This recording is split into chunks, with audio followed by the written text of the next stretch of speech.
following that path from the very beginning, and last week we kind of saw what we consider the showdown, if you will, between Elijah and the prophets of Baal and Ashtoreth. And this morning we're going to continue on looking at the life of Elijah. In 1 Kings 18, we're going to be picking it up in verse 40, and we'll be going to the end of the chapter. And we're going to be looking at the next part of the life of Elijah. Let's go to the Lord in prayer as we begin this morning. Lord, as we look at the life of Elijah, may we learn the lessons that he learned. May we learn things that he did that we can implement in our own lives. And Lord, challenge us with your word this morning. In Jesus' name, amen. Have you ever prayed for something and then watched it get answered? Have you ever prayed for something and then watched it be answered? There's one occasion that I remember. There was a Christian music festival that I wanted to attend as a teenager. I begged my parents forever to go, and my parents were a little reluctant. Part of the reason was it was always bad weather notoriously that weekend. In fact, the year before, the festival was kind of a mud bath, and they didn't know if they really wanted to sit outside in the rain and get all muddy and dirty, and it was just tough. And I remember we went there, though, that year, and it was a good time, and it was in the evening, and the sky started to get really dark and cloudy. And you could tell there was a storm of brewing, if you will. And I'll never forget, there was an evangelist that was speaking, and he was talking, and one of the stage hands kind of came up the steps and whispered something in his ear, and he apologized and said, I just need to be honest, we've got tornado warnings that are in the area. We're concerned for your safety, but we're going to pray right now about the weather. And he prayed. He just said, God, if it's your will, we just ask that you part the clouds right here and right now, and that we can continue on here.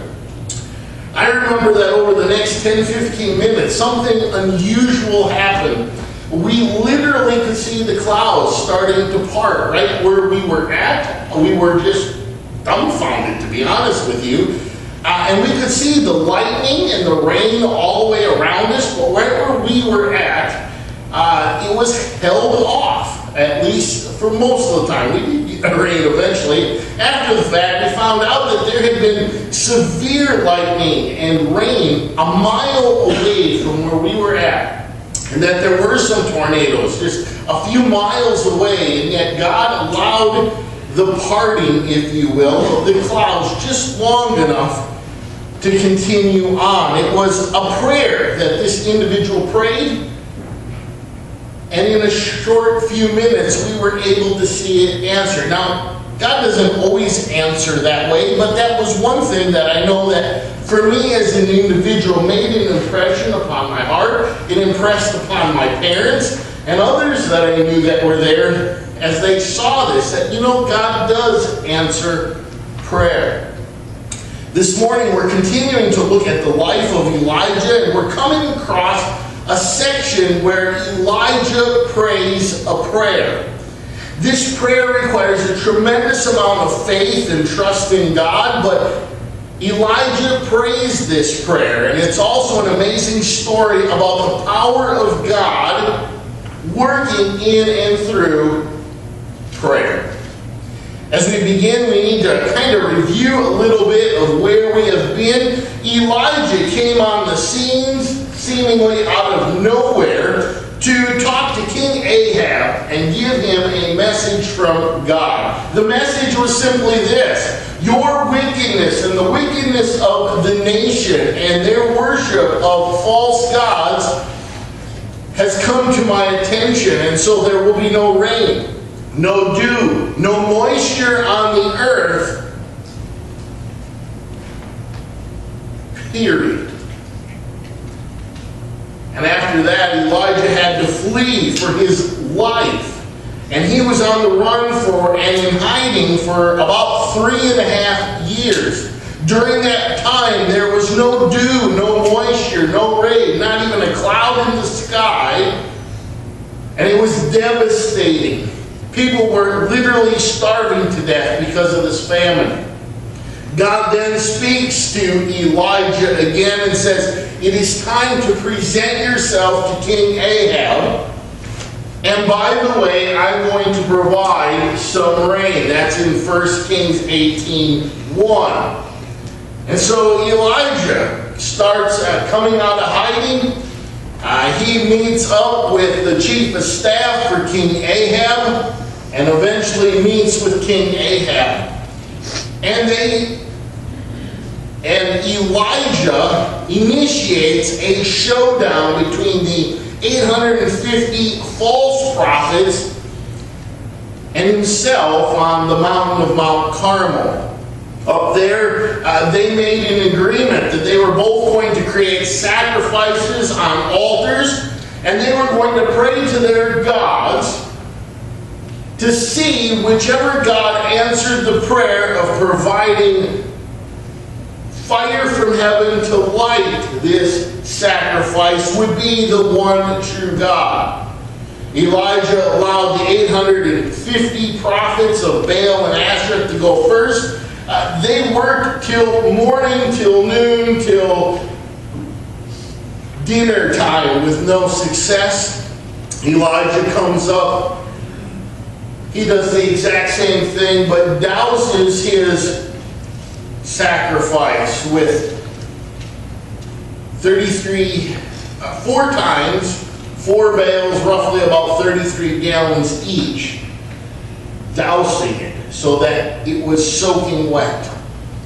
And he prayed a prayer and asked God to light and honor his sacrifice. And God shot fire from heaven, which consumed the sacrifice, the wood, the stones, the soil, the water, and everything. And once they were completed, the audience, the nation of Israel saw this. And it says that they fell prostrate, fell on the ground and cried out, "The Lord is God, the Lord is God." So we pick up the story there in 1 Kings chapter 18, verse 40. I don't know why it says 20 on the screen. It says here too, but it's actually verse 40. Then Elijah commanded them, "Seize the prophets of Baal.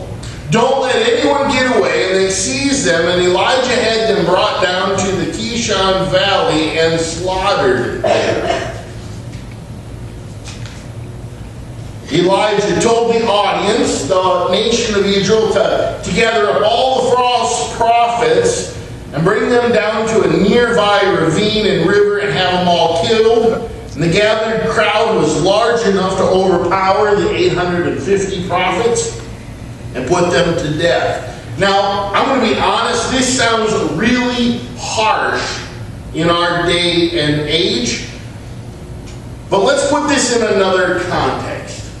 Say you go to the doctor and the doctor says you have cancer. And the doctor says the only way to help you is to remove the cancerous tumor. Not that anybody wants surgery, but the first thing you're going to do is say, "We're going to do this." And what is the very first thing that you're going to ask when you come to after surgery? Did you get it all? Why do we ask that question? Well, because we know the cancer, if any left inside of us, will continue to grow and have an effect on our health. Here, God and Elijah were dealing with a spiritual cancer in the nation of Israel. And he was the great surgeon, and he needed to remove the unhealthy spiritual cancer within the nation in order for it to be healthy once again. This was part of God's law. Looking in Deuteronomy chapter 18, verse 20, it says this: But any prophet who falsely claims to speak in the name or who speaks in the name of another god must die. See, the law in the Old Testament was that anybody who worshiped another god was to be put to death. That is what God commanded.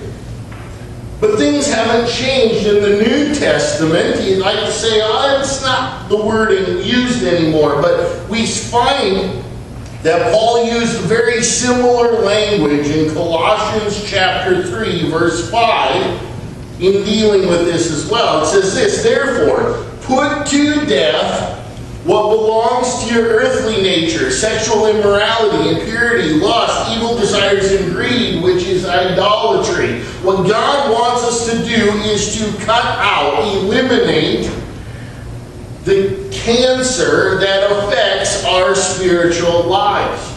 He wants us to deal with that. They are very strong words, but they are necessary words in order for us to have spiritual health. These are the things we need to do in life to be spiritually healthy. Elijah was simply following God's command, and after dealing with the spiritual issues that the nation of Israel was facing, Elijah then turns his attention to the physical struggles that this nation was dealing with. It was the drought. It hadn't rained in 3.5 years.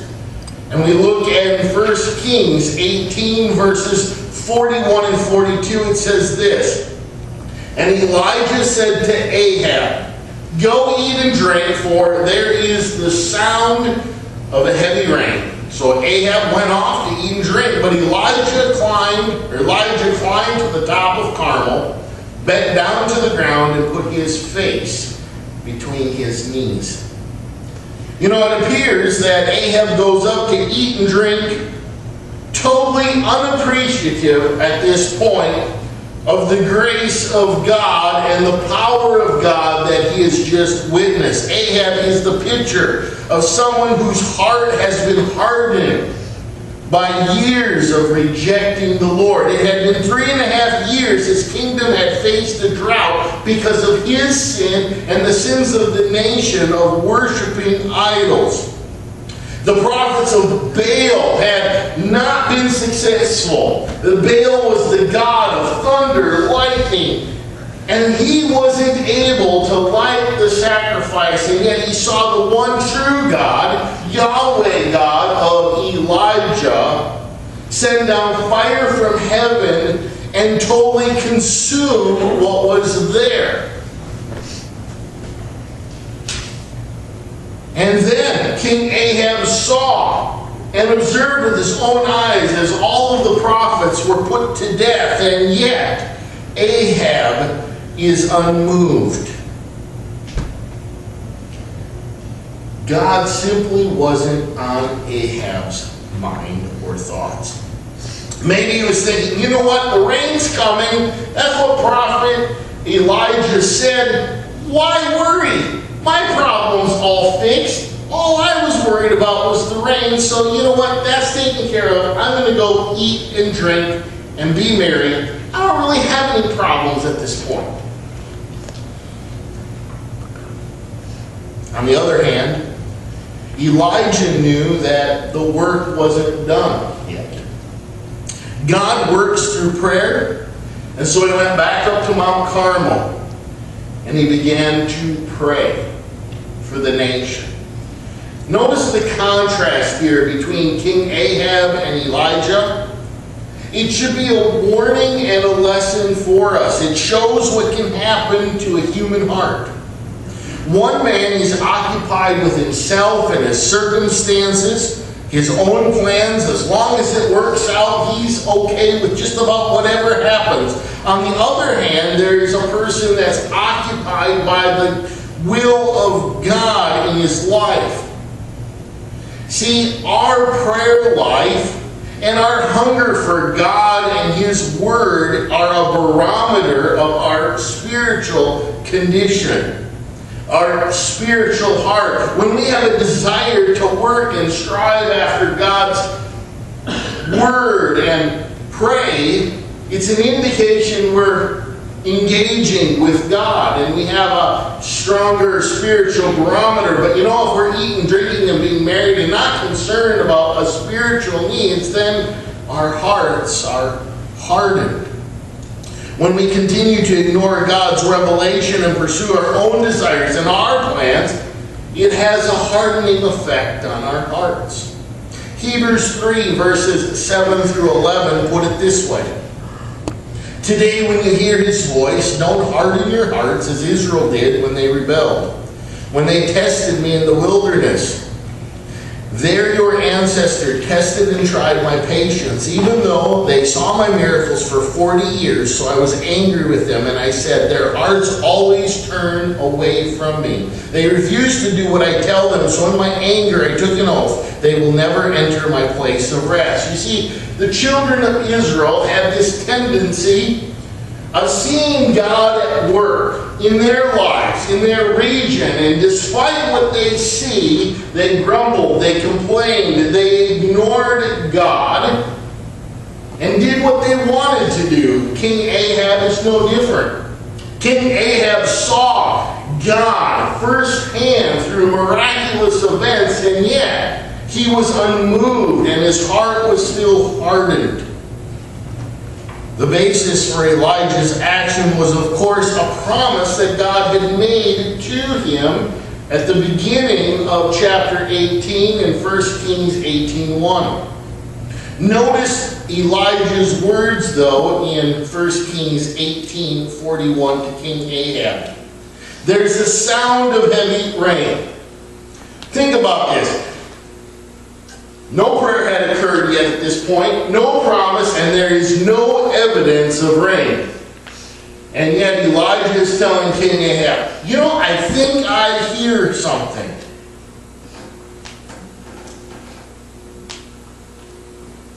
And Elijah goes to pray. In 1 Kings 18:43 it says, go and look toward the sea.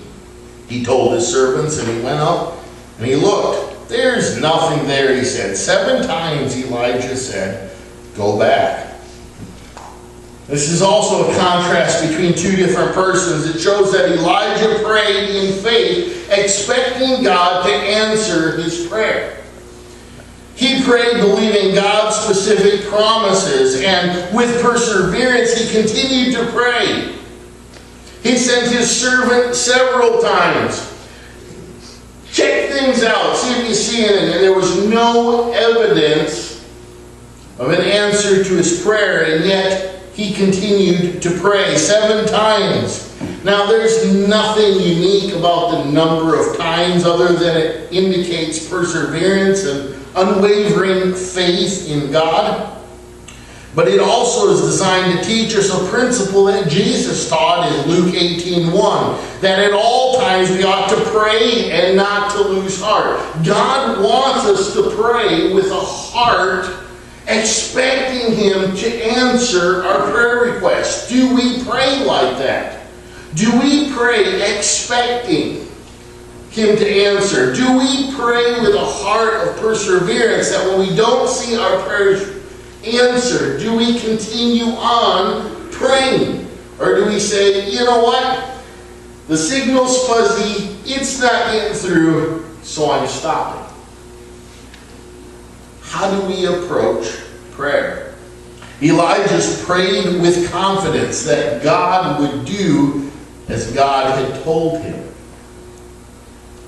Like Elijah, we are called to humbly, honestly bow before God and pray that he would reveal himself and that God would be honored and glorified in our world today.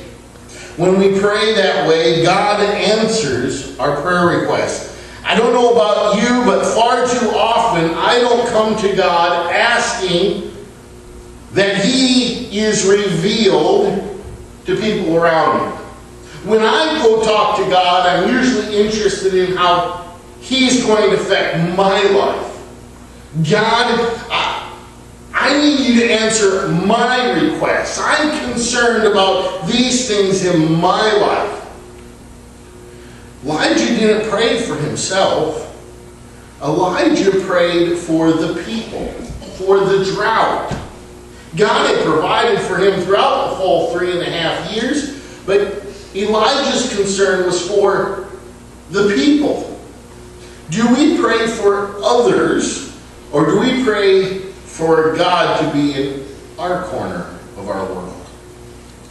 Elijah prayed with confidence because of God's promise and how he had seen God work in his life for those 3.5 years. There was a testing and a refining of his faith, but he saw God meet his needs through food and water from a raven, or from flour and oil from a jugs that had run out or were running out.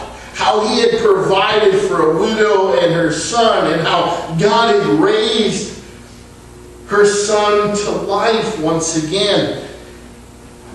God saw evidences of how he had been working in his life, and so he was assured that God was with him, and so he prayed with persistence.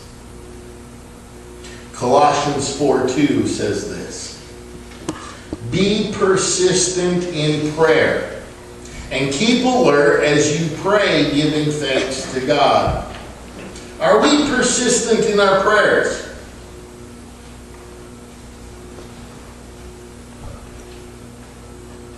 You know, I'm not a texter. That's not what I like to do. But the new generation will text in the same room with the person right across, because that's just how they communicate. And they can text tons of messages.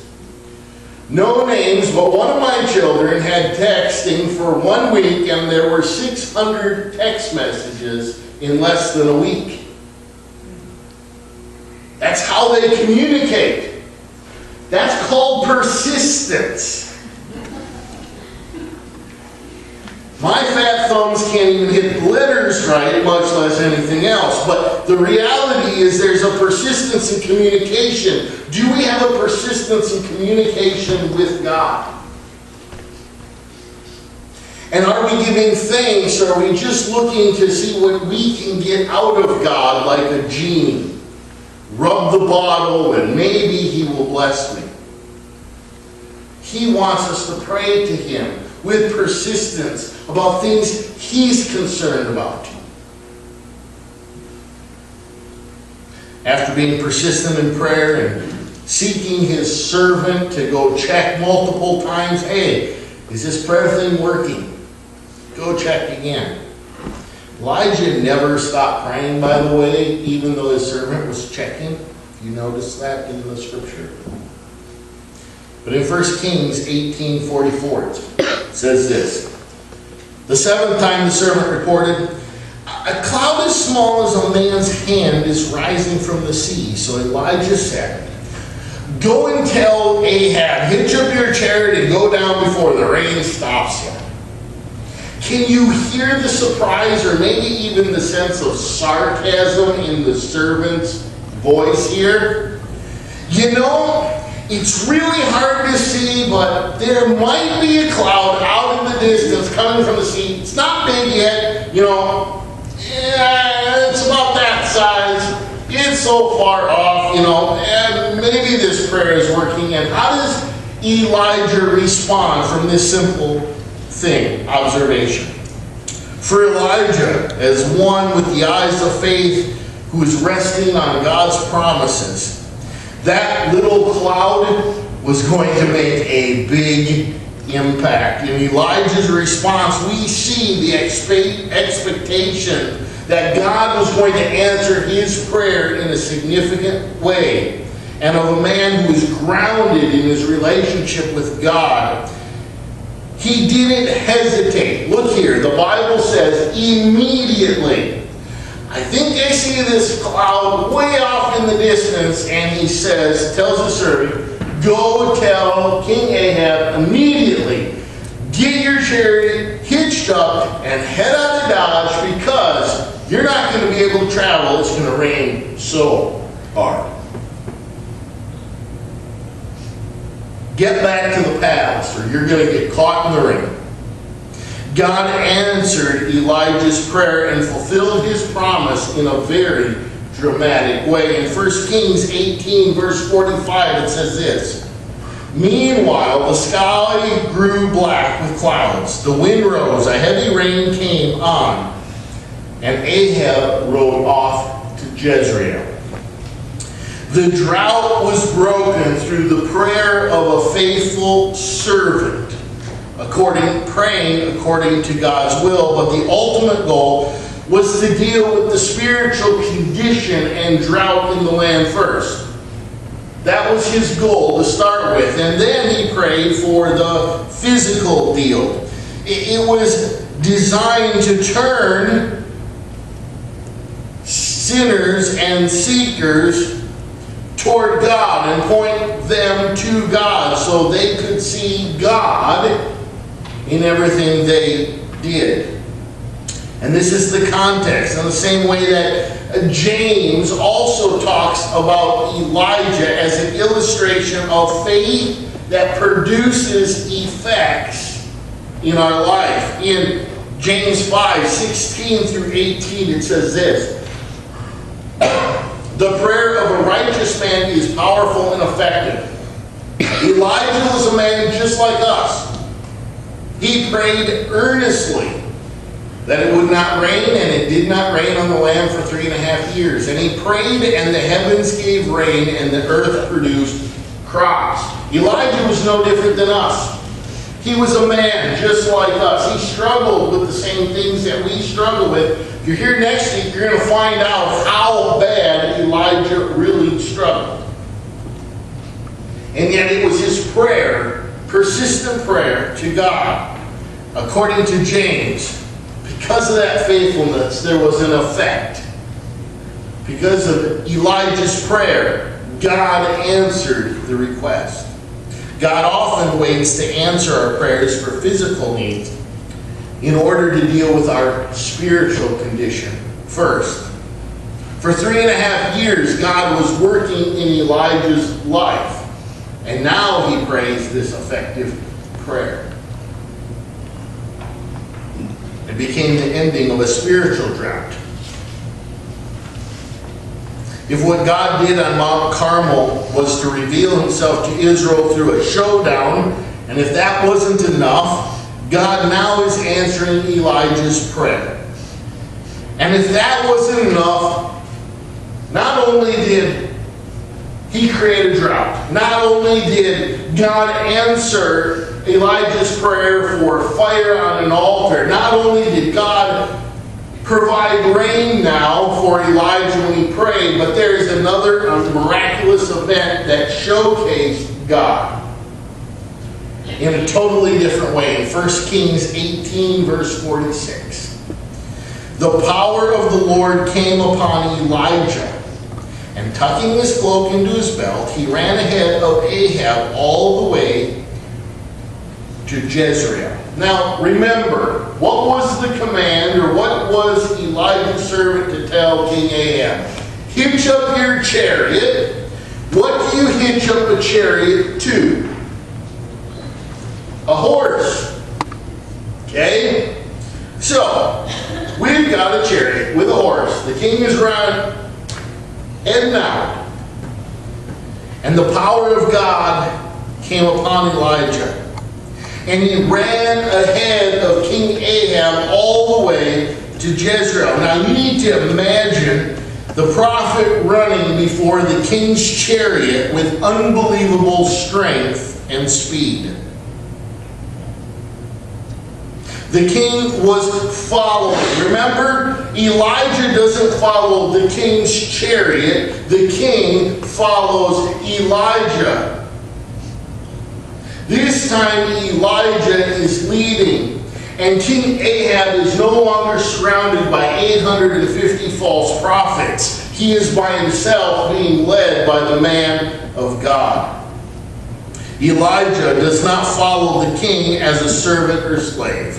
Rather, he was leading King Ahab. It also said that Elijah ran ahead all the way to Jezreel. Now, I looked on the map. Should have probably put it up here, but let's be real. Mount Carmel and Jezreel is approximately 32 miles away. It's more than a marathon. So the power of God came upon Elijah in such a way that he ran ahead of a horse-drawn chariot for 32 miles. And this is going to be important as we start looking into the scripture for next week, because it has an important effect on Elijah as well. In like fashion, our prayer lives serve as a barometer of our spiritual life, I mentioned. The person who prays with intimacy and confidence and persistence reveals a strong and healthy relationship with God, but a person who prays only as a last resort reveals the superficialness of their spiritual life. Perhaps Elijah didn't encourage Ahab to pray because he understood that Ahab's heart was hard. Perhaps Elijah understood that Ahab still really didn't have any concern for his own personal soul. After all the evidence of God's greatness, Ahab was still very cold to the truth. And this raises a very important question for us. Do we care about our own souls? There's another battle upon a hill that was called Golgotha. It was in this place that Jesus surrendered his life as a sacrifice for our sin. It was on that spot that God proved his love for humanity. Some, like Ahab, walk away. You know, they're grateful about some of the blessings that they have in this life. They are moved by this dramatic story they can read in this Bible. But there's really no relationship with God, no surrendering of their heart to God. There is no bowing and worshiping by saying, the Lord, he is God. And they don't receive the forgiveness that the Savior offers.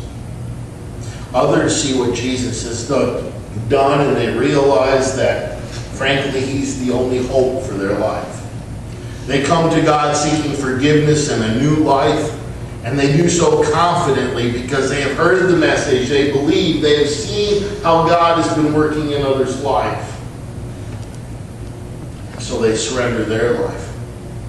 So which person do we resemble more? Are we more like King Ahab when we see God at work and we still ignore him? Or are we like Elijah? Are we unmoved and unchanged by what we see? Or do we seek redemption and a new life and see that God is there? If you receive Jesus as your personal Lord and Savior, I want to provide some guidance for praying effectively. It's in your bulletins at the bottom of the notes section. It's a summary of it, but these are some quick bullet points. Pray the scriptures, which means as we read through the Bible, look for things that you can pray for that are in the Bible. Study the context with that verse. Don't just pray a verse, but understand what happened before and after that verse. Pray about that. And if we pray according to God's will, we will know that God will heal and hear us and answer us. We know that we're praying in his will if we're praying Scripture. Because Scripture is God's Word. So if we're praying Scripture, it is his will. The other thing I challenge people is when you pray, be specific in your prayer requests. Be specific. Why? If we pray vaguely, we won't be able to see how God answers our prayer. Be clear in what we're asking, and it will be clear when God answers. Many times we pray vaguely because we don't trust God enough to answer the details. Be specific in what you're asking God so you can be blessed when God answers your request. Find a private spot to pray. Find a place where you can get away and just focus on God and His Word. We all have distractions, whether it's His phone, whether it's looking out this morning and seeing some white stuff, whether it is our kids, our wives, our work. There is something that will always distract us. So find a place where you can remove as many distractions as possible to focus on your relationship with God by praying to God. The last but not least is keep your eyes open for evidence of answered prayer. When we see the evidence, respond in faith. If God opens a door, walk through that door. If God closes the door, stop kicking that door trying to get it open. If there's a warning, take heed. If there's a great answer, give thanks. But always keep your eyes open to see how God answers prayer. Our God is the Lord over all of creation. He controls the elements and the circumstances of life. He loves us and He can help us. And He wants to help and walk life with us. All we need to do is ask Him. Let's pray. Lord, as we look at this lesson from Elijah's life, may we pray with persistence. May we have the faith that You will answer our prayers. May we not pray out of selfish ambition or vain conceit, but may we come to You seeking Your will be done on earth as it is in heaven. May we come to You praying Scripture, Your promises, praying for others. And may we be specific so we can see how You work and answer prayers in our life. And in a way, have confidence and be encouraged in our faith when we talk with You.